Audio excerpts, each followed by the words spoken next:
On the sidewalk during the long vacation months, we played a new game called I Declare War, using a cheap rubber ball and a piece of chalk. With the chalk, you drew a circle some 5 or 6 feet in diameter, partitioned it into as many pie-like segments as there were players, and chalked into each the name of one of various foreign countries that had been in the news throughout the year.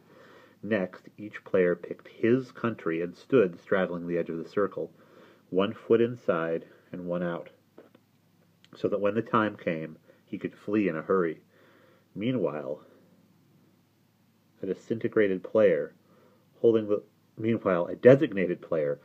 ball aloft in his hand announced slowly and in an ominous cadence, "I declare war on."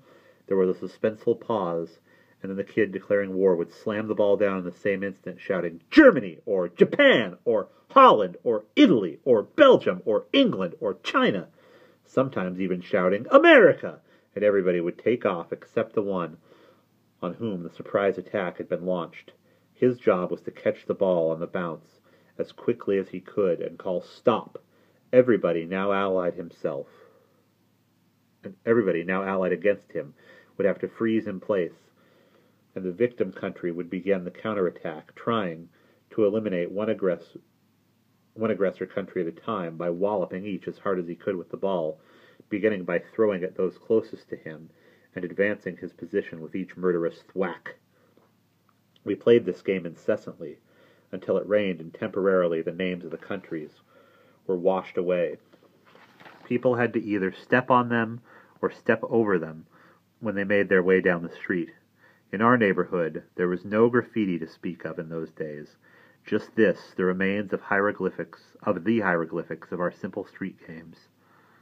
Harmless enough, and yet it drove some of the mothers crazy who had to hear us at it for hours on end through their open windows.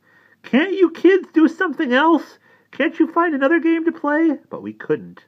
Declaring war was all we thought about, too. And we'll pause there.